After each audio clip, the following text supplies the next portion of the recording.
Olá, pessoal! Estamos aqui para mais um episódio de Um Olhar Agro na Educação e hoje nós temos um convidado super especial que falou para nós esses dias no Vivenciando a Prática e ficaram muitas perguntas a serem feitas para o Pete Polver, que é agrônomo, coordenador de inteligência de mercado na Olambra Cooperativa Agroindustrial, mestre em agroecologia e desenvolvimento rural.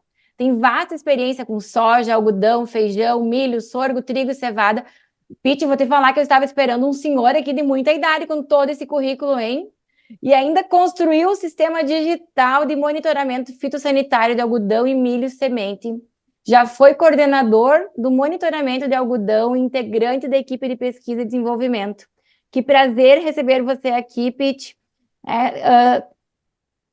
Estamos Oi, muito Michele. felizes aqui, estamos muito felizes de poder conversar com você. Tudo bom?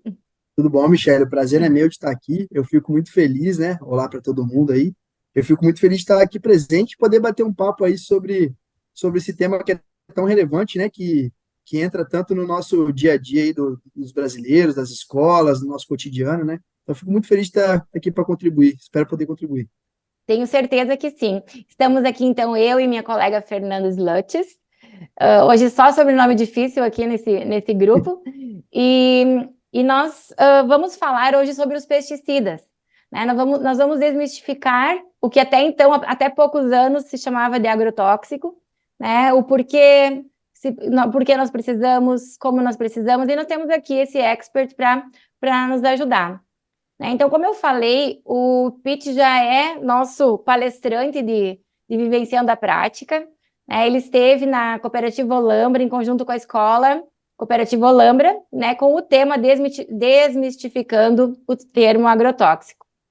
E aí, como iniciativas educativas, esse evento, que foi um dos eventos feitos pela De Olho, como eles podem, assim, preparar, Pete, os estudantes para entender melhor essa agricultura moderna e as suas práticas sustentáveis? Olha, eu acho que para eles entenderem melhor, né, considerando o material didático das escolas hoje, boa parte da informação que é veiculada, principalmente pela mídia geral, eu acho que eles vão ter que buscar outras fontes, talvez até ter contato, né, com pessoas diretamente ligadas ao agro, pessoas que estão que trabalham diretamente com o agro, né, que estão no dia a dia. Inclusive, fica um convite, né, quem quiser que venha conhecer o trabalho que a gente faz, como a gente faz, né. Hoje a gente recebeu a visita de um tucano durante o trabalho aí. É um meio muito cheio de natureza, é muito cheio de vida, e eu acho que é a principal forma de começar a desmistificar, né? Porque acho que parece que tudo que a gente está fazendo é ter algum teor pejorativo com o meio ambiente, com a natureza, e pelo contrário, acho que o que a gente faz é estar muito integrado com a natureza, e claro que a gente lança a mão de diversas práticas aí, mas são claro, para produzir da melhor forma, da forma mais saudável, da forma mais correta. Eu acho que aqueles que querem ter contato, um pouco mais de contato com essa área, entender um pouco mais, tem que buscar outras fontes, né?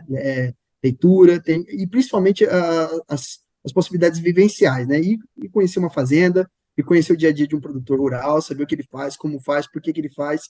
Eu acho que é uma forma muito boa.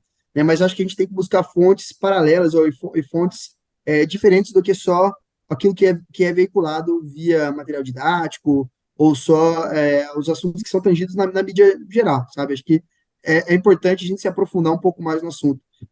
Canais como esse aqui que estão debatendo o tema também são, na minha opinião, são fundamentais para a gente poder aprofundar na temática. Verdade. E qual o papel que você vê das escolas, assim, em promover essa visão mais informada? Então, eu acho que está exatamente aí. O papel da escola é fundamental, porque uma vez que boa parte do material didático ele vem pronto, né? A gente como as escolas elas trabalham com materiais didáticos que já vêm mudados, que já vêm prontos. Então, o papel da escola, especialmente no caso como a nossa escola, que a gente tem um grande envolvimento por parte dos pais, por parte da comunidade que cerca a escola, então, existe muito engajamento e muita participação. Então, acho que o papel que os pais aqui exercitam, né, e que os demais membros que contribuem para a escola, uma escola cooperativa, como você citou, né, se engajam no tema, ele é fundamental para a gente explanar outros assuntos aí e conseguir aprofundar um pouco mais essa temática. Então, acho que a escola, como um todo, nunca foi tão fundamental considerando que o material didático ele já vem pronto, ele já vem engessado, né? Então, acho que a escola permite explorar um pouco mais o assunto, debater de forma mais estendida e até fazer pesquisas e buscar o conteúdo de formas mais amplas, né? Então, acho que Ô, o papel da Pete, escola é fundamental para a gente abordar esse assunto aí. Inclusive, parabéns para Pete, as mães do de olho aí que tem essa participação ativa, né? Se toda escola tivesse uma participação ativa por parte dos pais, assim, né? Com certeza a gente estaria enfrentando muito menos, teria que discutir muito menos questões terminológicas e muito mais a fundo nos debates de forma técnica, sabe? De forma relevante, vamos falar assim. deixa eu perguntar agora, Pete. Eu queria que você apresentasse para as pessoas que estão nos assistindo o porquê desmistificando o termo agrotóxico. Da forma que você falou com os alunos, foi uma coisa contagiante, e aí você trouxe todo o embasamento científico, né? Isso que talvez no material didático a gente não tenha, mas que nós estamos tentando modificar. Mas traz um pouquinho hoje para o pessoal o porquê. É, Fernanda, eu vou começar pela parte de terminologia mesmo, tá? Assim, para começar, o termo agrotóxico era um termo que era utilizado no Brasil até agosto de 2022 por questões legais. Estava lá, existia uma lei dos agrotóxicos, né? Estava no na nossa Constituição. Então, não é à toa que vinha dos materiais pedagógicos, essa informação vinha com essa terminologia agrotóxico, né? Porém, se você for analisar, quais são os outros países do mundo que usam esse termo, né? Então, o termo correto, que é utilizado internacionalmente, é o termo pesticida, e de fato é o que é. A gente tem problemas de pestes, né, de insetos, de doenças, de ervas daninhas, são problemas que ocorrem no ambiente produtivo agrícola e que são pestes, né, são pragas que saem do controle, que para a gente manter elas sob controle, a gente lança a mão desses produtos que são os pesticidas. Então, o termo que é utilizado, se você for analisar cientificamente no resto do mundo, é pesticida. Então, em 2022, né, foi promulgada a lei 629902, em setembro de 2022, que alterou o termo que antes era tratado na lei como agrotóxico, que passou a ser tratado como pesticida, que é o termo correto. Nós do agro, né, Fernanda, a gente usa o termo defensivo, usa muito o termo defensivo, porque, de fato, são ferramentas que a gente se utiliza para defender ou para proteger os cultivos, é daí que vem o termo defensivo. Então, é muito comum o pessoal do meio tratar como proteção de cultivo, né? Então, se você não proteger o seu cultivo de uma doença, a doença vem e devasta, como aconteceu no caso da vassoura de bruxa, no cacau, no sul da Bahia. Chegou uma determinada doença causada por um fungo e ou não se produzia mais cacau no sul da Bahia de repente. Era um dos principais fornecedores de cacau do mundo, chocolate do mundo, que parou de existir porque uma doença foi lá e devastou, né? Então, assim, o termo defensivo é utilizado muito por questões de controle, de defesa fitossanitária, né? Que é a defesa das plantas, das culturas. Mas os defensivos eles são utilizados há muito mais tempo do que a gente imagina, né? Assim, as pragas elas são de ocorrência natural histórica, né? Tá na Bíblia algumas das pragas, né? Durante a apresentação lá com os alunos até passei a praga de gafanhotos, entre algumas outras tem diversas pragas relatadas na história como catástrofes até causadas por um castigo divino, sim, tipo assim, de repente vem uma nuvem de gafanhoto e tira toda a comida que uma determinada população de lugar ia comer e, bom, você mata uma população de fome, né? Antigamente acontecia isso, era tão catastrófico que o pessoal ia lá e colocava num papiro, numa tábua de argila para registrar o tamanho do impacto que um determinado inseto, uma determinada doença causava. E assim, lá atrás o pessoal já utilizava alguns compostos à base de flor de crisântemo, né? As piretrinas, por exemplo, são um determinado tipo de inseticida que a gente usa para matar inseto hoje. As primeiras delas foram sintetizadas de flores de crisântemo, né? As próprias plantas, algumas plantas produzem, né, compostos para se proteger dos insetos. Então, o ser humano nada mais faz do que utilizar desses compostos para proteger os seus cultivos também, né? Eu acho que é daí a principal abordagem sobre o tema, assim, né? E Legal. o ser humano não usa essas moléculas, essas ferramentas porque ele quer, mas ele se usa para se proteger de um determinado problema que acontece, do contrário, perderia tudo, né? Imagina você se hoje Sim, não existissem os defensivos, os pesticidas, o que seria a oferta de alimentos a nível global, né? Num ano você seria, teria né? um monte de gente passando fome, a comida valendo mais do que uma casa, né? Como já viu em cenários passados, preços dos alimentos flutuando absurdamente, a gente não ia ter segurança alimentar e a gente não ia ter eu vou falar assim, esse conforto que a humanidade vive hoje, que é um conforto que a gente sabe que amanhã, tudo bem, um tomate pode custar um pouco mais caro, um óleo, um arroz, um feijão, uma carne, tudo bem, mas as flutuações elas acontecem dentro num nível controlável, né? Não chega ao ponto de uma carne custar algo que você não consegue mais comprar. Então, assim, isso veio para causar segurança alimentar. Então, o ser humano se utiliza disso por necessidade, né? E de problemas que a gente já vem relatando há mais de 5, 7 mil anos atrás, tá? É verdade. E nós fizemos uma pesquisa com a FIA, a Fundação Instituto de Administração, ligada à USP, e percebemos que existem muitas menções negativas ao agronegócio, né? Muito mais menções negativas do que positivas.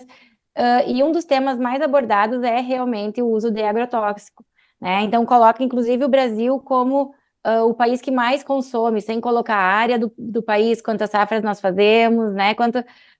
Então, todo o fato de nós sermos um país tropical. E aí, aproveitando isso, eu gostaria de te pedir, Pete, para que tu falasse um pouquinho sobre essas dosagens e os usos desses defensivos agrícolas, né? Porque Não, tanto o material didático quanto a mídia, né, eles discutem esse uso excessivo dos pesticidas na agricultura. Como essa experiência no campo contribui para esclarecer o manejo correto e sustentável desses produtos, a necessidade de usar esses produtos?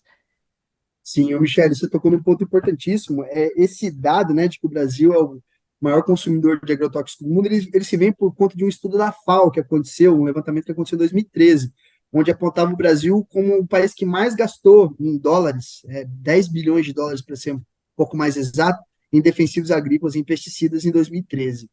Tá? E isso gerou, claro, que esse número que é utilizado para ser vendido qualquer tipo de informação. O que não se considera nisso tudo foi um dos pontos que você já mesmo mencionou, né? Agricultura tropical, mas eu vou guardar isso aqui para trazer daqui a pouquinho. É, a gente é um país de agricultura tropical e estamos sendo comparados com países que têm neve, né? Que tem uma janela agrícola de 3 meses. Mas, enfim, o que eles não consideraram? Bom, se você considerar a área agrícola do Brasil, você está considerando, beleza, o quanto que a gente consumiu em pesticidas em bilhões de dólares, no caso do 10. Se você dividir pela área agricultável do Brasil, né, a gente cai para 7º lugar nesse ranking, se a gente dividir pela área agricultável. E se você for dividir pela quantidade de alimento produzido, a gente cai para 13º nesse ranking. Sendo que dos 12 que estão acima da gente, 10 deles são países de clima temperado. Nós somos absurdamente eficientes no uso de pesticidas para produção de defensiva. A gente gasta $9 por tonelada de grão produzido. Eu acho que o Japão tá Tá? lá em cima, né? E não se fala, Japão, né? Alemanha, a França, Estados Unidos, a China. Tem uma porrada de gente, boa parte deles em clima temperado, perdão, que usam muito mais pesticidas por área agricultável, por tonelada de comida do que o Brasil. Então, se você olhar, se você trouxer esse número para uma base comparativa justa, né, vamos falar assim, que na minha opinião nem é justa, porque cara, você pega um país que nem os Estados Unidos, que tem um inverno, para eles erradicar uma praga como o bicudo, foi tranquilo, tem invernos rigorosos, eles se controlam a população da praga, o inverno se cuida de não deixar a praga se perpetuar no próximo ciclo, na próxima temporada. A gente não. A gente tem Ponte Verde em cima de Ponte Verde, a gente clima tropical, onde o tempo de geração de um inseto é absurdamente mais alto do que um país de clima temperado. O inseto aqui, ele se alimenta mais, ele se reproduz muito mais, ou seja, a curva de evolução de uma população, de uma praga, ela é muito mais acentuada do que um país de clima temperado, primeiro mundo, né, que são esses países da lista aí. Perdão. Então, a gente deveria relativizar esse número e inclusive considerar o fato de a gente ser um país de clima tropical. A gente deveria comparar país de clima temperado com temperado tropical por tropical. Mas se a gente for colocar todo mundo no mesmo balaio, o que foi vendido, o que é vendido pela mídia, pela discussão e por essas menções negativas? O Brasil é o país que mais consumiu agrotóxicos no mundo. Ponto. É assim. Vendido com essas letras garrafais na manchete do jornal. Porém, se você for trazer esse número para uma base real, para uma base mais justa de comparação, você tem que colocar a gente na sua devida posição. O que também não se discute é o quanto que o Brasil evolui ou avança no uso de outros tipos de insumo. Então, a gente baniu, nos últimos 10 anos, diversas moléculas que eram nocivas, que eram consideradas perigosas no resto do mundo. A gente tirou essas moléculas para a introdução de moléculas mais modernas. Que é aí que eu acho que entra a questão da discussão. Você vai me desculpar fazer esse paralelo, mas que é acho que é onde a gente precisa discutir a questão de a gente ficar preso na terminologia.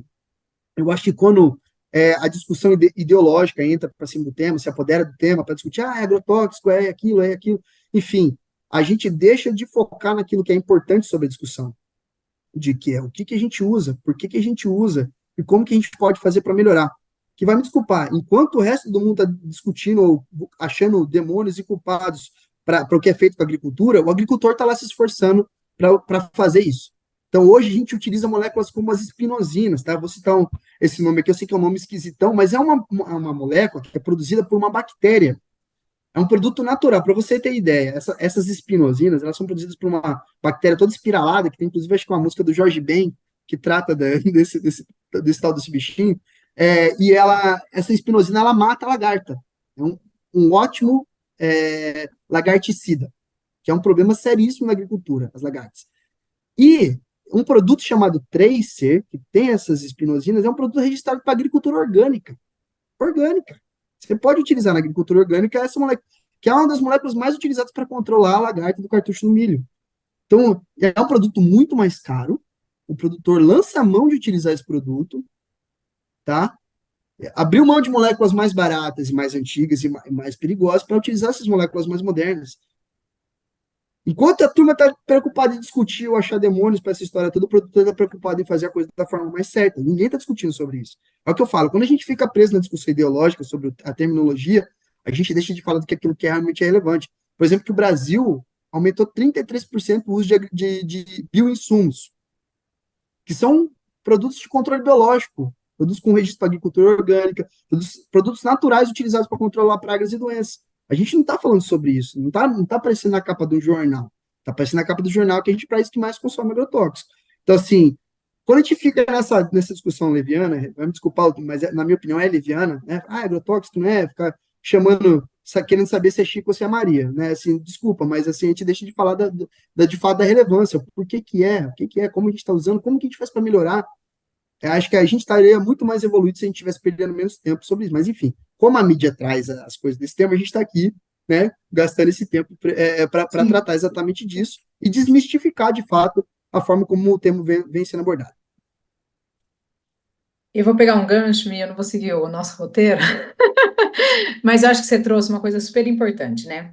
A questão da gente lançar mão de produtos que têm moléculas menores, agridem menos ambiente, por quê? Porque a nossa preocupação é com a sustentabilidade o tempo todo. Você começou falando de que um tucano veio te visitar no seu trabalho. E eu acho que isso, a gente trabalhar com os biológicos demanda um pouco mais, né? Porque a gente tem que estar preocupado com o clima na hora de aplicar, tá olhando assim, não perder o time da aplicação. O clima está super instável, mas fala um pouquinho para a gente, Pete, porque você já foi recomendador, né? Recomendante, você está dentro da cooperativa. Como que a agricultura tem visto essa questão da tecnologia e a sustentabilidade junto? Que eu acho que é a nossa preocupação, porque é isso que você falou.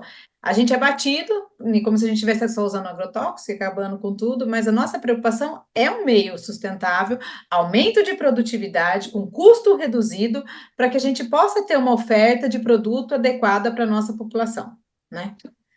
Fê, eu adoro esse tema de sustentabilidade, primeiro porque eu gosto muito, fiz mestrado em agroecologia, sou apaixonado pelo tema e acho que a agricultura tem tudo a ver com a ecologia. Acho que quem não conhece agricultura demoniza a gente, acha que a gente está destruindo o mundo, pelo contrário. Né? Inclusive, a gente teve na semana passada, reunido, o pessoal da cooperativa teve reunido para discutir sobre ESG. Como que a cooperativa pode trabalhar de forma mais sustentável, mais limpa e olhando para um futuro mais próspero. Sim, e de forma profunda. Eu vi ali vários produtores, alta diretoria da cooperativa reunida para saber como que a gente pode trabalhar de forma mais sustentável. E não vender, né, o que o pessoal chama de greenwashing, né, que é tipo um pano verde da sustentabilidade. Tem empresa fazendo um monte de coisa errada aí e gasta um pouquinho de dinheiro ali com comunicação para se vender enquanto sustentável e é só uma fachada. A gente não, a gente estava de fato colocando energia e esforço para saber como é que a gente faz a coisa de forma mais limpa, mais sustentável, ambientalmente mais correta. Tá? É de fato um esforço para colocar, para você ter ideia, a cooperativa hoje, um dos pilares culturais dela é construirmos um futuro melhor, que é um pilar de ESG, de sustentabilidade. Isso é o tamanho da preocupação do nosso trabalho com a sustentabilidade. Então, assim, é por isso que eu gosto muito do tema. E eu acho que existe um esforço gigantesco. Fernando, quando você fala de produto o produto ser muito mais difícil de usar, assim, usar um produto biológico é um produto que, em muitos casos, é um produto mais caro, é um produto extremamente mais técnico, é um produto vivo. Então, você não pode aplicar na hora mais quente do dia, você tem que aplicar com umidade, você tem o jeito certo, é muito mais, não pode misturar com qualquer coisa, é um produto muito mais técnico.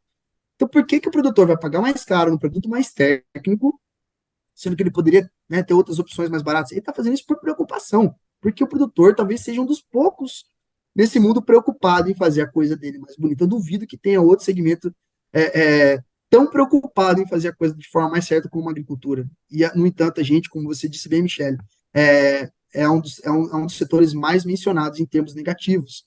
Eu nunca vi alguém se esforçar tanto para fazer a coisa direita e só apanhar. É injusto, chega a ser injusto. Eu acho que o agro está muito preocupado. Não é só o Tucano que eu vi, Fê. Nessa reunião que eu falei para você do pessoal da cooperativa, o Leonardo, um dos produtores aqui da região, mostrou um lobo-guará saindo da sala da casa dele.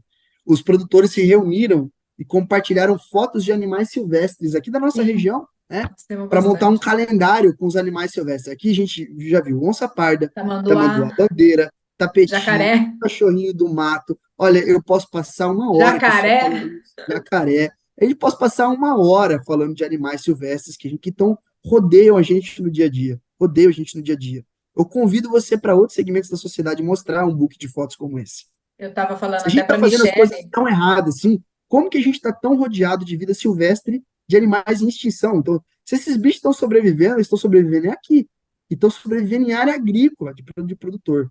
Inclusive, Fer, você tocou um ponto importantíssimo, que é, quanto mais eficiente for a agricultura, e é por isso que a gente lança a mão dos defensivos, a gente lança a mão dessas ferramentas, quanto mais produtiva for uma área agrícola, menos pressão eu faço sobre a área de preservação. Tá? Eu tenho amigos biólogos que defendem que a área agrícola tem que ser área agrícola e a área de preservação tem que ser área de preservação. Tá? Por quê? Porque assim que você vai conservar toda essa fauna que eu acabei de citar aqui. E é isso que o pessoal aqui faz. Para ter uma agricultura irrigada aqui, eles precisam conservar as bordas dos rios, as APPs, tem corredores verdes, é por isso que a gente tem tanto animal silvestre aqui. É aí que me deixa triste de ouvir tanta gente de comunicação, a mídia, material escolar, tantas fontes diferentes demonizando o que a gente faz. Porque, desculpa, mas se eu for no centro de uma cidade hoje, eu quero ver encontrar um tamanduá bandeira. Quero ver eu ver uma onça parda, um tucano, pousado na minha mesa de café da manhã. Não vai ver. Você vai me desculpar. Esses bichos estão aqui, entendeu? Com gente que está, teoricamente, envenenando e destruindo o mundo. Então, eu acho muito injusto, de verdade. Né? Nossa, que trabalho lindo, adorei essa iniciativa. Quero ver essas fotos aí. Acho que elas Vai, precisam circular por todos os lugares. É sim, realmente um trabalho muito bem pensado, muito lindo mesmo.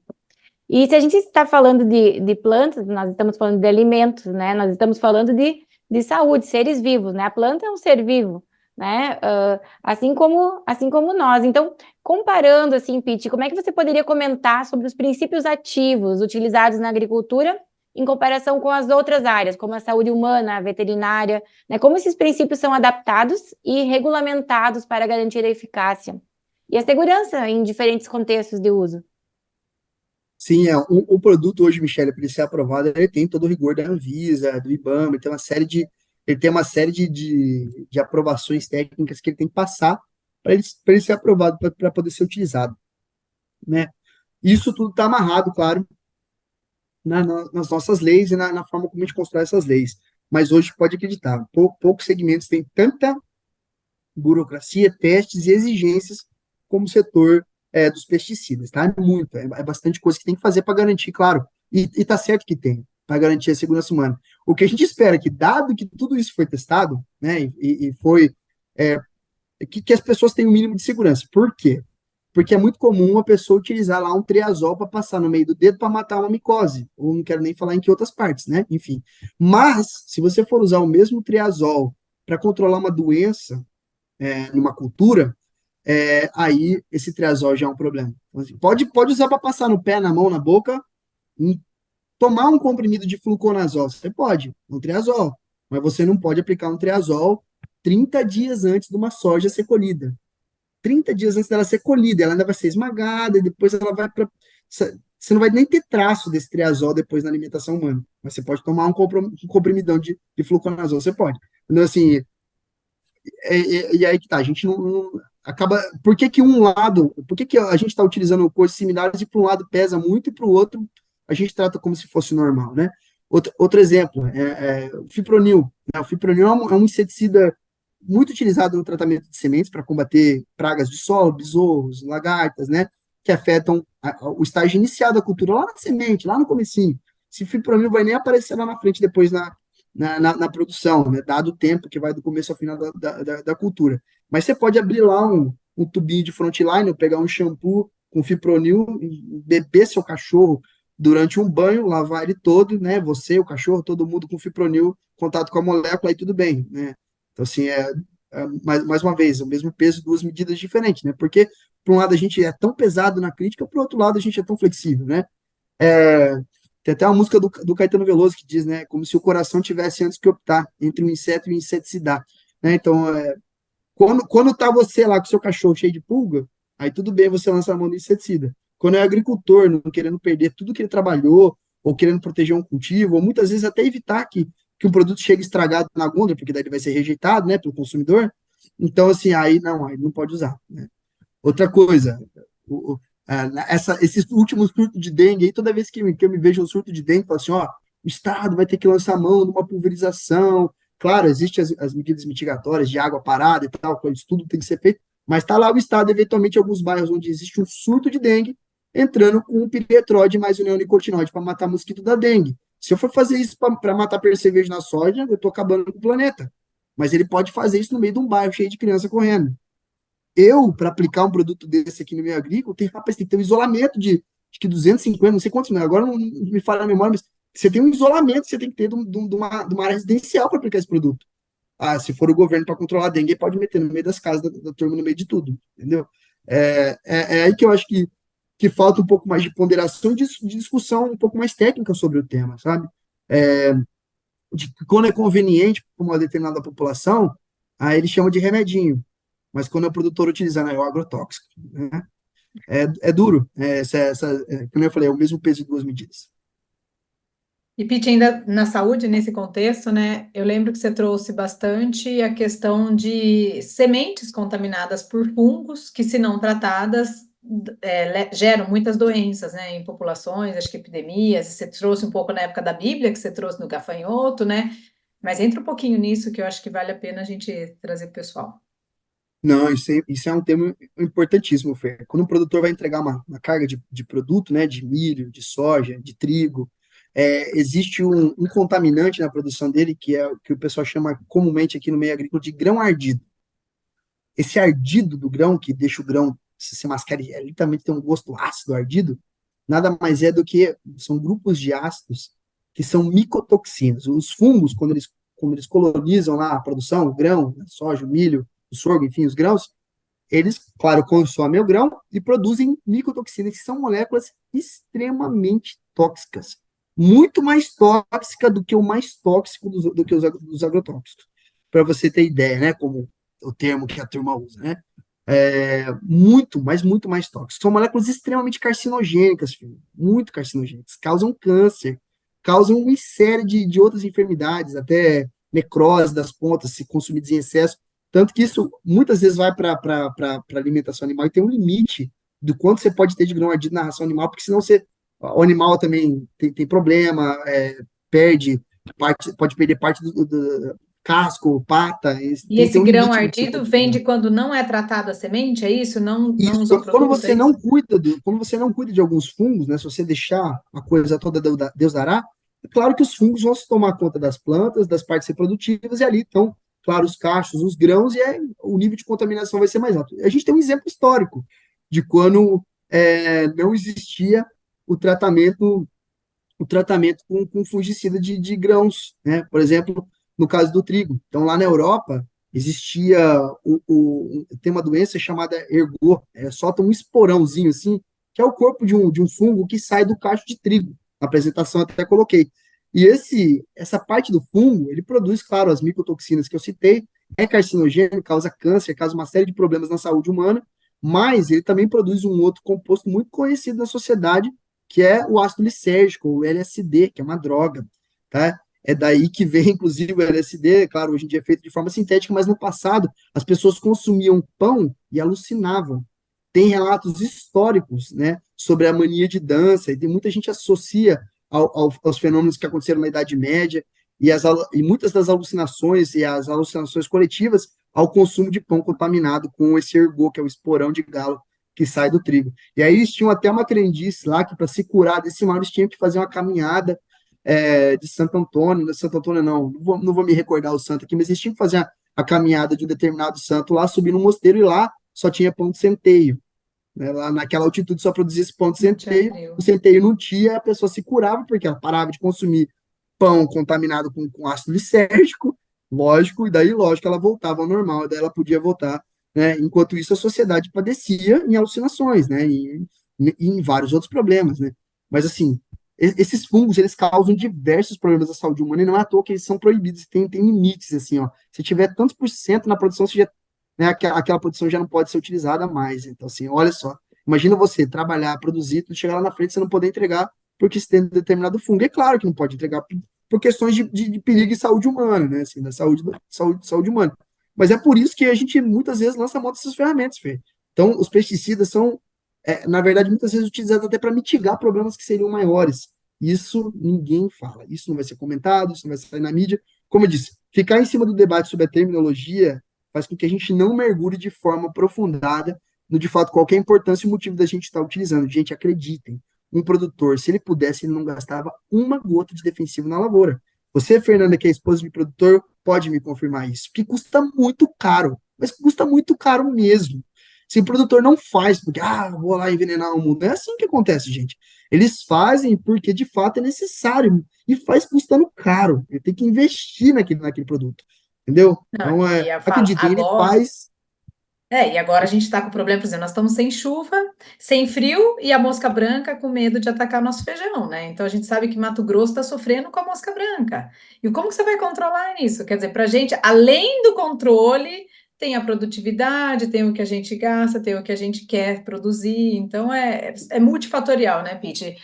No E clima tropical, mesmo lançando mão de inseticidas, de um manejo, de estratégias de controle, com vários produtores se organizando, algumas pragas estão vencendo o ser humano. Tá? Pode ser, Fer, que aconteça em algumas regiões do Brasil, o que aconteceu na Flórida com a laranja.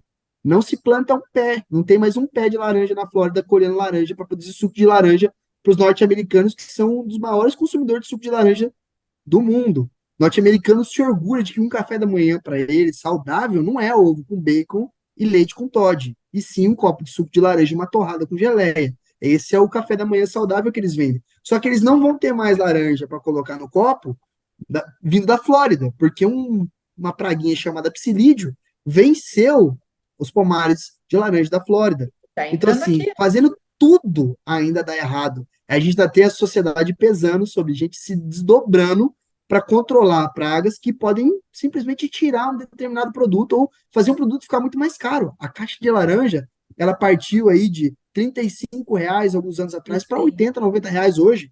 Isso se dá porque uma praga está vencendo a gente na hora de produzir laranja. Pode ser que aconteça a mesma coisa com feijão, com a mosca branca, que você citou muito bem.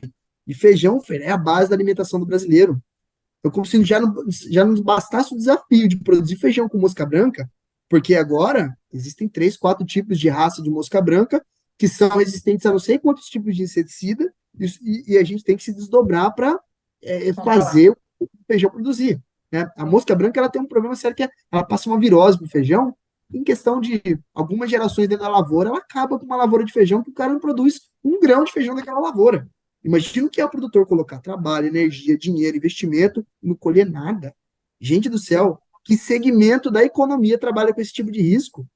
Ser humano, o agricultor ele deveria receber apoio, incentivo, motivação, e não, né? Quantas menções negativas, Michele, você citou? Grande, uma enxurrada de menções negativas, dizendo que a gente está envenenando o mundo, poluindo tudo e destruindo tudo. Pelo contrário, né? Com tudo isso que é feito, a gente deveria receber incentivo e não ser diminuído, demonizado, né?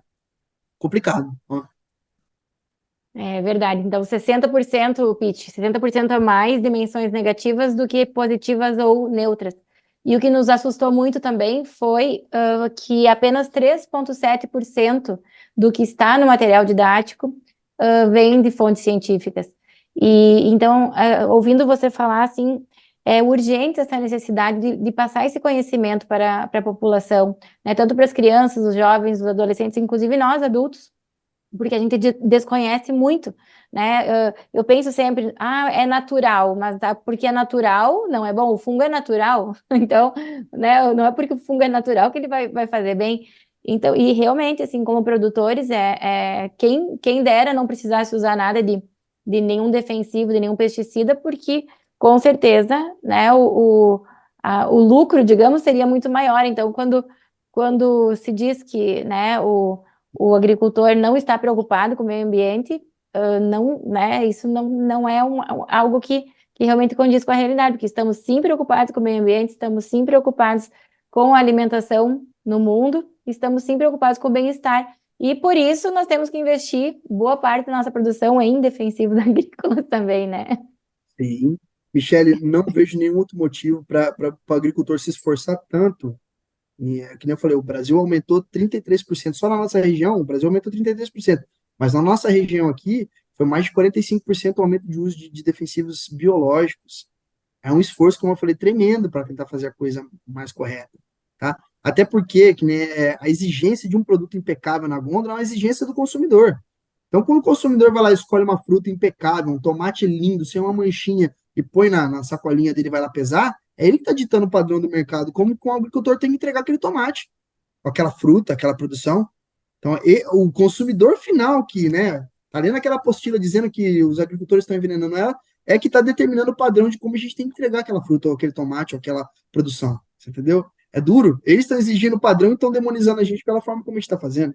É, e não é barato. E quanto mais você investe numa lavoura para cuidar dela, para evitar que tenha fungo, para evitar que o tomate saia manchado ou qualquer outra coisa, mais arriscado fica, porque ainda fazendo tudo certo, o que a Fernandinha disse, existe a grande chance de você não ter a produção no final da história.